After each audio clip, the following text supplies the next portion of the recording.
O apartamento tinha o cheiro de café que ninguém mais bebia. Isso era o que Mateus notava toda manhã, quando a cafeteira terminava de apitar e ele já estava de terno, chave na mão, olhando para a xícara que colocava na mesa há 18 meses do mesmo jeito, no mesmo lugar, com a mesma esperança silenciosa de que algum dia ela chegaria primeiro. Raquel nunca chegava primeiro. Raquel mal chegava.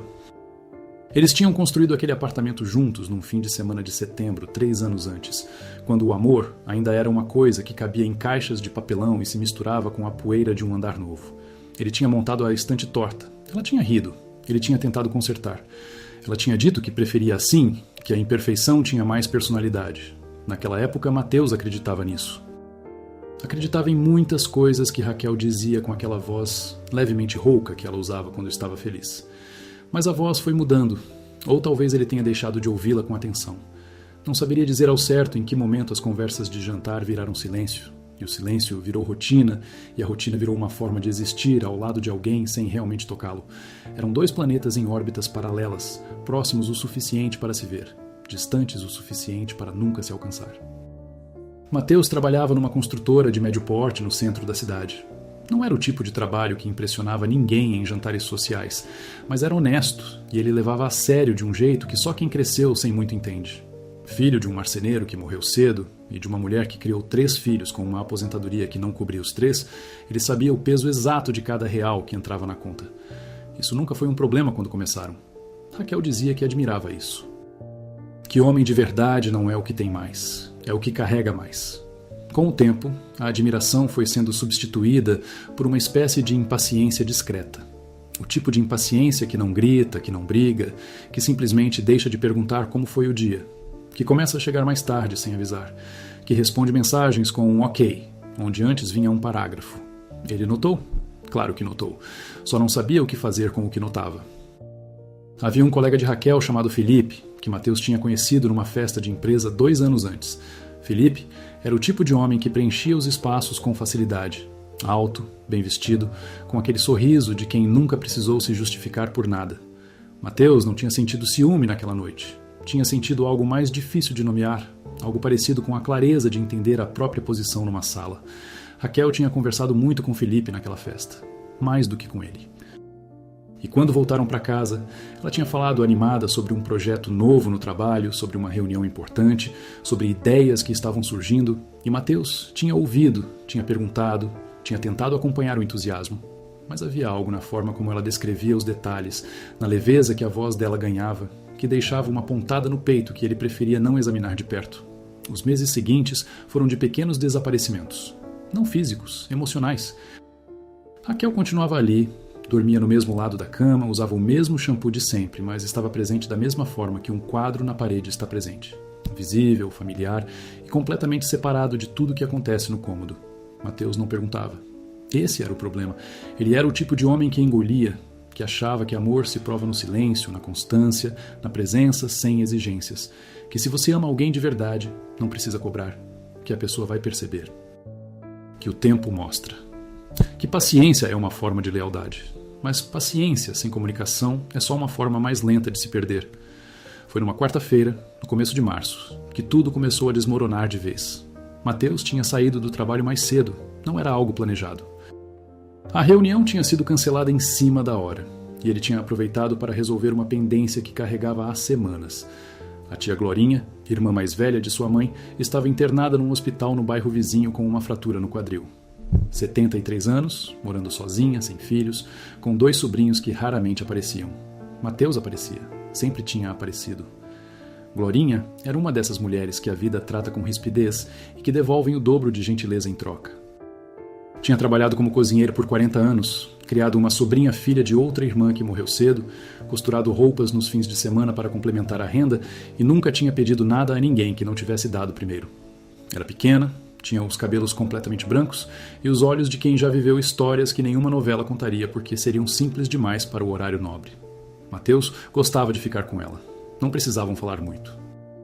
Ele levava fruta, sentava na cadeira de plástico ao lado da cama e às vezes ela dormia enquanto ele estava lá.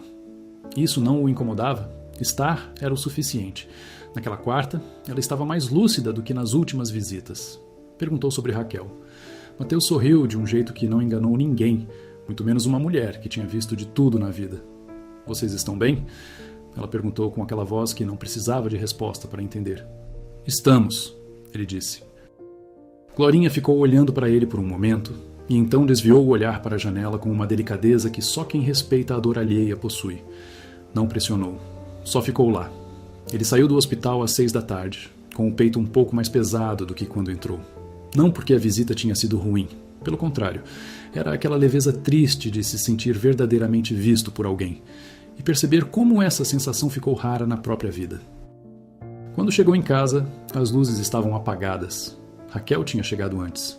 Ele ouviu o chuveiro. Entrou, deixou as chaves na gaveta de sempre, foi até a cozinha beber água.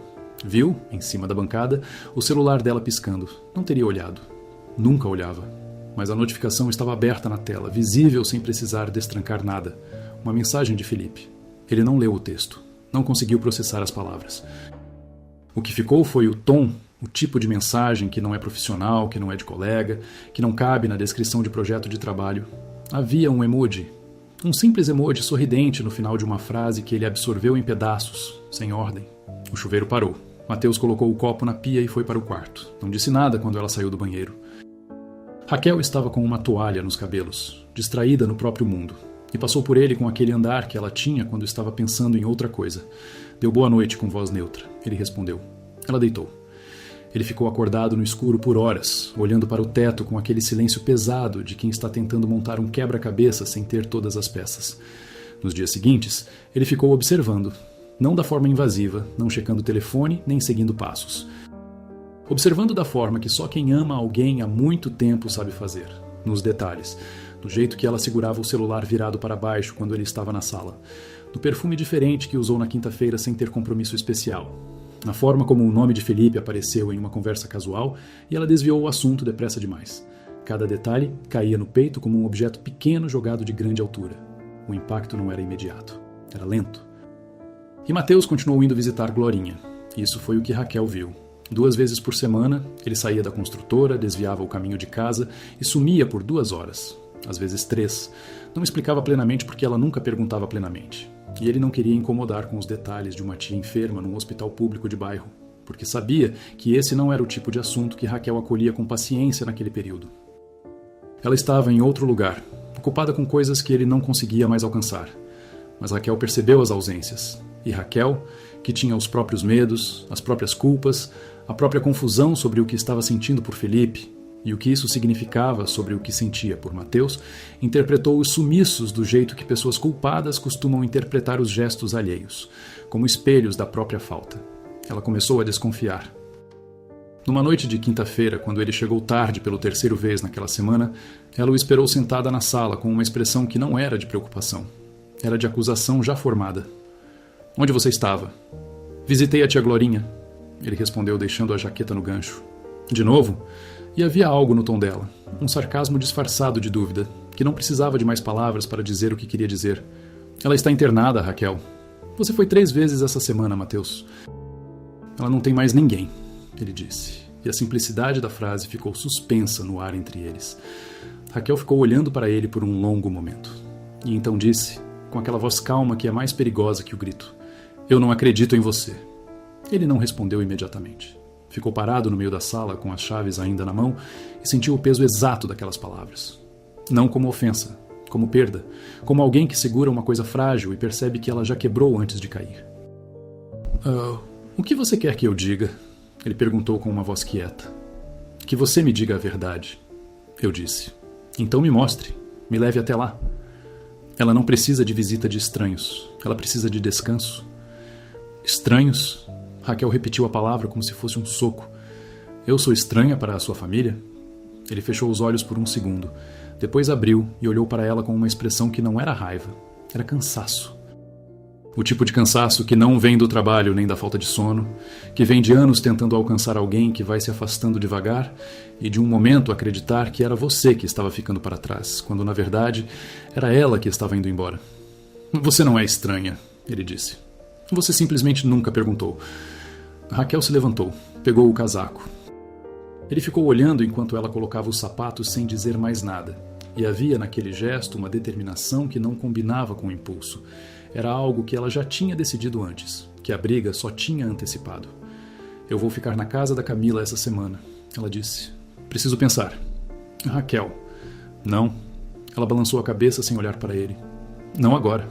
E ela foi embora. A porta fechou com um som ordinário completamente desproporcional para o que representava. Mateus ficou sozinho na sala por um tempo que não soube medir. Depois foi até a cozinha, esquentou o café que sobrou da manhã, sentou na cadeira que era a dela e ficou olhando para a xícara que era a sua, até o calor sumir do líquido. Nos dias que se seguiram, ele não ligou. Não mandou mensagem insistindo. Não foi atrás. Não porque estava desistindo, mas porque havia uma dignidade no jeito que ele era feito que não permitia suplicar o que deveria ser dado com vontade. Ele queria ser escolhido. Não tolerado. Não conveniente. Escolhido. Continuou indo visitar Glorinha. Na segunda visita, depois que Raquel foi embora, a tia estava com menos energia, mas os olhos ainda claros. Ela pegou a mão dele por um momento e disse: "Você é igual à sua mãe. Ela também carregava demais sem reclamar." "Isso é bom ou ruim?" ele perguntou. "É das duas," ela disse, "porque a bondade sem voz vira invisível, e você merece ser visto." Ele não respondeu, mas guardou. Foi nessa semana que Camila, a amiga de Raquel, fez algo que ninguém esperava. Camila não era o tipo de pessoa que se mete. Era reservada, direta, e tinha aquela qualidade rara de ouvir sem torcer a história para o lado que seria mais conveniente para o que ela queria acreditar. Raquel tinha chegado na casa dela com uma versão dos fatos que era honesta na dor, mas cega nos detalhes. Contou sobre os sumiços, sobre a desconfiança, sobre a sensação de que havia outra pessoa. Camila ouviu tudo. Depois perguntou uma coisa simples. "Você já foi ao hospital visitar a tia dele?" Raquel ficou em silêncio. "Você sabe o nome do hospital?" Mais silêncio. "Você sabe o nome da tia?" "Glorinha," Raquel disse, quase sem som. "Como você sabe?" Ele falou uma vez, acho, no começo do ano. Camila ficou olhando para ela por um momento, não com julgamento. Com aquela gentileza firme de quem respeita demais a amiga para deixá-la mentir para si mesma. "Raquel," ela disse devagar. "Você desconfiou do homem por visitar a tia doente. E ao mesmo tempo você sabe o que está sentindo por Felipe." O quarto ficou quieto de um jeito diferente. Raquel abriu a boca. Fechou. Olhou para as próprias mãos. "Não é a mesma coisa," ela disse. "Não, não é," Camila concordou. "Mas talvez você precise olhar para isso antes de olhar para ele." Raquel foi ao hospital na tarde seguinte, sozinha, sem avisar Mateus. Não sabia bem o que estava procurando. Não sabia se esperava encontrar uma mentira ou uma verdade. Não sabia se estava pronta para qualquer uma das duas. Mas foi. Perguntou na recepção pelo nome. Subiu as escadas. Encontrou o quarto no final do corredor do segundo andar, com a porta entreaberta e a cortina de plástico levemente puxada. Glorinha estava acordada. Era menor do que Raquel tinha imaginado. Tinha aquele jeito de mulher que já encolheu com a idade, mas que ainda ocupa o espaço com uma presença que não depende do tamanho. Olhou para Raquel com curiosidade calma, sem reconhecimento imediato. "Você é a Raquel," disse Glorinha depois de um momento. "Sou," ela respondeu, surpresa. "Você me conhece?" "Ele fala de você toda vez que vem." A voz dela era baixa, um pouco rouca. "Senta aí, filha. Essa cadeira é a dele, mas ele não vai reclamar." Raquel sentou. Olhou para o quarto pequeno, para a janela com vista para o estacionamento, para o arranjo de flores secas que alguém tinha deixado na cabeceira. Depois, olhou para a velha à sua frente. "Ele vem sempre?" Raquel perguntou, mesmo sabendo a resposta. "Toda semana, às vezes 2 vezes." Glorinha ajeitou o lençol com as mãos lentas. "Traz fruta, traz o pão que eu gosto. Uma vez trouxe aquele biscoito de polvilho que eu tinha comentado uma vez, de passagem, que gostava quando era criança." Ele lembrou. Ela parou um segundo. "Esse tipo de homem não é comum." Raquel sentiu a garganta apertar. "Você está melhorando?" Ela perguntou, porque precisava dizer alguma coisa. "Estou, mas não é disso que você veio saber," disse Glorinha com aquela sabedoria direta que a idade dá a quem usou bem os anos. "Você veio saber se ele estava aqui." Raquel não respondeu, o que era uma resposta. "Ele estava," disse Glorinha, simplesmente. "Sempre esteve." O silêncio que se seguiu não era desconfortável. Era o tipo de silêncio que precisa de tempo para ser processado, que contém mais do que palavras caberiam. Raquel ficou ali por quase 1 hora, ouvindo a velha falar de coisas simples, da juventude, de um marido que tinha morrido há 20 anos, de um jardim que ela mantinha até a internação, de como o Mateus tinha o mesmo jeito quieto do pai dele que ela tinha conhecido quando os dois eram crianças. Quando foi embora, parou no corredor Encostou na parede fria do hospital e ficou olhando para o linóleo do chão por um tempo que não soube medir. A clareza que chegou não foi de uma vez. Foi lenta, como luz entrando por uma fresta que foi sendo aberta devagar. Ela tinha desconfiado do homem errado. Tinha visto traição onde havia lealdade. Tinha interpretado cuidado como ausência, porque estava tão ocupada, lidando com a própria ausência, que não conseguia enxergar o que estava na frente. E Felipe? Ela ficou com isso no peito durante o caminho de volta. Felipe era uma sensação. Era o tipo de atenção que você recebe quando alguém te vê como nova, como possibilidade, sem a intimidade que desgasta e ao mesmo tempo sustenta. Era fácil, leve, sem exigências. Mas fácil não era o mesmo que verdadeiro. E ela sabia disso. Tinha sabido desde o começo, só tinha deixado o fácil parecer mais honesto do que era, porque o verdadeiro estava exigindo demais dela. Mateus exigia que ela estivesse presente, e ela estava cansada de uma forma que não sabia explicar, não sabia de onde vinha, e em vez de olhar para dentro, tinha começado a olhar para fora. Ela ficou mais 2 dias na casa de Camila, não por raiva, por necessidade de ser honesta consigo mesma, antes de ser honesta com ele. Quando voltou era uma tarde de sábado, e o apartamento cheirava ao café que ninguém bebia. Mateus estava na cozinha, de costas, lavando uma xícara. Ouviu a porta. Parou. Não se virou imediatamente. Quando se virou, o rosto dele não tinha raiva, não tinha alívio exagerado, não tinha expectativa performática, tinha aquela expressão de quem está simplesmente presente, que é a coisa mais rara e mais preciosa que existe em outra pessoa. Eu fui ao hospital, ela disse. Ele ficou quieto. Conhecia a Glorinha. Ele assentiu levemente, com aquela contenção que era traço dele, que ela tinha um dia confundido com frieza e que só agora entendia como a forma que ele tinha de segurar as coisas que importavam demais para serem ditas de qualquer jeito. Você nunca me contou sobre ela, disse Raquel. Você nunca perguntou, ele respondeu. E não havia acusação na voz. Era só verdade, posta com cuidado. Ela sentiu o impacto disso de uma forma diferente do que havia sentido naquela noite de briga. Porque agora ela sabia que era verdade. Não a versão que dói porque ataca. A versão que dói porque revela. Eu preciso te contar uma coisa, ela disse. Eu sei, ele respondeu. Ela olhou para ele. Ele olhou para ela. Você sabe? Não sei os detalhes, ele disse. Mas eu conheço o jeito que você fica quando está longe de mim, mas ainda aqui. Já faz tempo. Raquel respirou fundo. Não chorou imediatamente. Falou primeiro. Contou sobre Felipe, sobre a confusão, sobre o que tinha sentido e o que sabia que não era real, mas que havia deixado crescer porque era mais simples do que enfrentar o que estava se perdendo entre os dois. Falou sem se poupar, sem construir defesa, sem diminuir o que tinha sido para parecer menor do que era. Ele ouviu tudo sem interromper.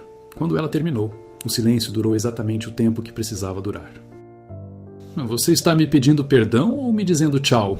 Ele perguntou com uma voz que era quase calma demais para o que a pergunta continha. Estou te pedindo uma chance de ser honesta, ela disse. Comigo e com você. Mateus ficou olhando para ela por um longo momento. E havia naquele olhar todas as perguntas que ele não tinha feito, toda a paciência que tinha usado para ficar quando podia ter ido, toda a lealdade silenciosa que ela tinha interpretado errada e que agora, finalmente, ela estava enxergando pelo que era. Eu não sou fácil, ele disse devagar. Eu não vou ser o que você escolhe quando o difícil já passou. Não sirvo para isso. Eu sei, ela disse. Então, o que você quer, Raquel? E ela disse. Não com as palavras perfeitas, não com o discurso que as pessoas ensaiam na cabeça antes de conversas importantes, com palavras imperfeitas, com a voz que treme e recomeça, e treme de novo, ela disse o que queria, que era ele, que era o apartamento com cheiro de café que ninguém bebia, e a estante torta e o silêncio que antes era confortável e que ela queria que voltasse a ser, que era aprender a perguntar em vez de presumir, que era estar presente da forma que ele sempre estava. Mateus ficou ouvindo até o fim, depois se aproximou dela devagar, do jeito que ele fazia tudo, sem pressa e sem performance, e colocou a mão no rosto dela com aquela gentileza específica de quem sabe o peso exato do que está tocando. Não disse que estava tudo bem, não disse que era simples, não prometeu que o amor apaga o que acontece. Disse uma coisa só, a gente vai ter que construir de novo. E ela disse que sim, não foi perfeito. As semanas que vieram tinham conversas difíceis, tinham momentos onde os velhos hábitos puxavam mais forte do que a vontade de mudar. Tinham noites onde o peso do que tinha acontecido ficava entre eles como um objeto esquecido no meio do caminho. Mas havia também as manhãs onde ela acordava antes dele e colocava as 2 xícaras na mesa. onde ela perguntava como estava a Glorinha e ele contava de verdade. Onde ele ensinava ela a preparar o biscoito de polvilho que a tia gostava e erravam a receita da primeira vez. E riam e tentavam de novo. Glorinha teve alta 2 semanas depois. Mateus foi buscá-la. Raquel foi junto. A velha olhou para os dois na porta do hospital, com o sol da manhã batendo de lado, naquele jeito que faz qualquer coisa parecer mais bonita do que é, e disse, com aquela voz baixa que guardava 40 anos de coisas vividas: demorou, mas chegou. E era isso. Era exatamente isso. Não o final grandioso, não a cena que cabe em filme, não o momento que a música sobe e as lágrimas caem na hora certa. Era o sol batendo de lado, e uma velha que sorriu, e 2 pessoas que ainda não sabiam exatamente o que estavam construindo, mas que finalmente estavam construindo juntas. O café daquela manhã, quando voltaram para casa, foi bebido pelas 2 xícaras. E o apartamento, pela primeira vez em muito tempo, cheirou a algo que era mais difícil de nomear do que café. Cheirou a começo, ao tipo de começo que só acontece depois que algo passou, que só tem aquele sabor específico quando foi ganho, quando não foi fácil, quando as pessoas do outro lado escolheram ficar mesmo quando ir embora seria mais simples. Mateus olhou para ela na luz da tarde, naquela cozinha pequena que os dois tinham escolhido juntos num setembro que parecia muito distante agora, e pensou que amor não é ausência de crise. É o que sobra depois que a crise passa. É o que fica quando tudo que era confortável e seguro vai embora e ainda assim você olha para o lado e a pessoa está ali. Raquel estava ali. E pela primeira vez em muito tempo, ele acreditou de verdade no que via.